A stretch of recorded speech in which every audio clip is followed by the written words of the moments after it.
Hindustan Institute of Technology and Science. Admission open for 2024-2025.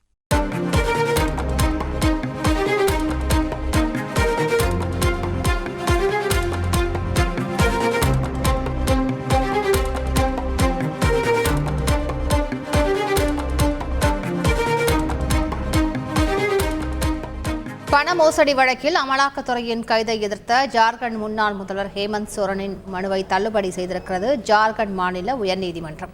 முழு விவரங்களை செய்தியாளர் வெங்கடேசன் வழங்க கேட்கலாம். வெங்கடேசன் வணக்கம். இந்த மனு தள்ளுபடி தொடர்பான முழு விவரங்கள் என்ன வெங்கடேசன்?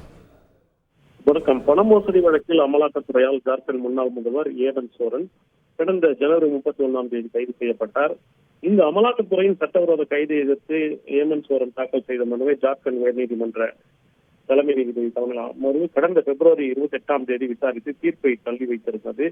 இந்நிலையில் இந்த தீர்ப்பு தள்ளி வைக்கப்பட்டு பல நாட்கள் ஆகியும் தீர்ப்பு அளிக்கவில்லை என்றும் தனக்கு இடைக்கால ஜாமீன் வழங்க வேண்டும் என தெரிவித்து ஹேமந்த் சோரன் தாக்கல் செய்த மேல்முறையீடு மனுவை உச்சநீதிமன்ற நீதிபதிகள் சஞ்சீவ் கண்ணா, தீபாங்கர் தத்தா ஆகியோர் அடங்கிய அமர்வு கடந்த 29 விசாரித்து இந்த வழக்கில் குறிப்பாக ஒரு பதிலளிக்க உச்சநீதிமன்றம் ஒரு உத்தரவை அமலாக்கத்துறைக்கு பிறப்பித்து விசாரணையை மே 6 தள்ளி வைத்ததுடன் இதனிடையே இது தொடர்பாக தீர்ப்பை ஜார்க்கண்ட் உயர்நீதிமன்றம் அளிக்கலாம் என்ற ஒரு உத்தரவையும் பிறப்பித்திருந்தது. இந்நிலையில் தான் அந்த அமலாக்கத்துறையின் சட்டவிரோத கைதை எதிர்த்த ஜார்க்கண்ட் முன்னாள் முதல்வர் ஹேமந்த் சோரனின் மனுவை அம்மாநில உயர்நீதிமன்றம் தள்ளுபடி செய்து தீர்ப்பு கூறியுள்ளது. முழு விவரங்களுக்கு நன்றி Venkatesan. Hindustan Institute of Technology and Science. Admission open for 2024-2025.